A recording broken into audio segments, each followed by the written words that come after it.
The NPO sector in that province is meeting today to discuss issues including late subsidy payments by government. This has left thousands of vulnerable groups without food or a place to stay. The organizations will gather to find a way forward. Our reporter Lethiwe Mdluli joins us now for more details. Lethiwe, I wonder if you've been let in the loop in terms of how the meeting is going?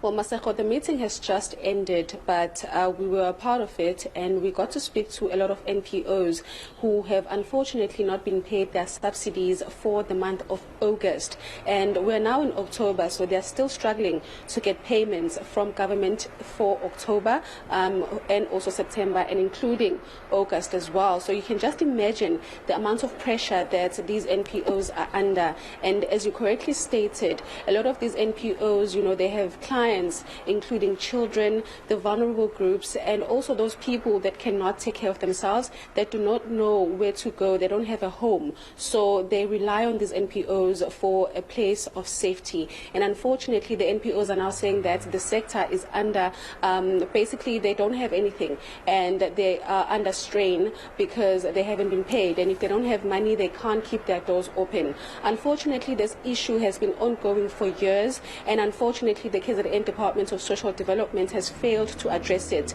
More recently, they did announce that they're going to try and fix their payment system by paying NPOs in advance and in bulk. But a lot of NPOs are not sure whether this is going to take effect from October or November, and they're not sure if this is actually the right direction that the department is heading into, because unfortunately they even failed to pay subsidies on a monthly basis. Within the meeting, we also did hear that the sector is now taking legal action against the department. They are actually heading it to the High Court because for years the communication between them and the department has failed, and unfortunately the issue is now affecting the most vulnerable groups, which is their clients. And on Tuesday, they were telling me that a lot of schools will be open, and unfortunately, a lot of places that home children that are going to school currently do not have food, they do not have uniforms, and they don't have money in their reserves to buy food for the children. So it's a very unfortunate situation that we're seeing here. But in speaking to the legal representative that is representing a lot of NPOs within KwaZulu Natal, this is what she had to say. In terms of the state's obligation towards the non-profit sector, specifically in relation to children, the state has a duty to ensure that the children are protected. So all of the individuals and the directors that were here present today have decided that the best route for them is the legal route, because there are non-profits which haven't been paid for 2 months, even 3 months, which means that their children are facing possible starvation.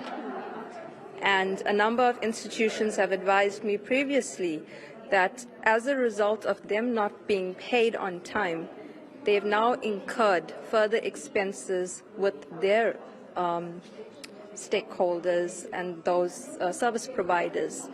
Okay, so they've decided that should government not make payment in time, that the legal route will be pursued.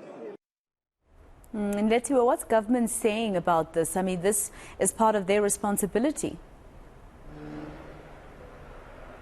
Well, we have engaged with the Department of Social Development over the years when we were covering these kind of stories, and they kept on saying that unfortunately the National Treasury, or the Department of Treasury in KwaZulu Natal and also nationally, unfortunately does not give them enough money to pay all the NPOs on time.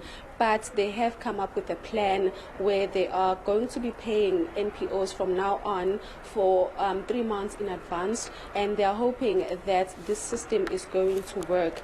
And currently today, my colleague Lethiwe Mdluli is with the National Minister, Lethiwe Mdluli. I have asked her to just basically ask the Minister about some of the efforts and the responses to this, because KZN seems to be the only problem that has an ongoing issue, and unfortunately government government is not intervening, putting the sector in dire strain. And we will be hearing from the minister what she has to say, whether they are doing anything as national government, because the provincial department seems to have failed the NPOs, and they don't have the right answers except to say that they are working on a new payment system and that they're engaging with Treasury to pay them in advance as well, so that they'll be able to pay the NPOs. All right, Lethiwe Mdluli live for us in KZN. Thank you. Let's leave it there for now.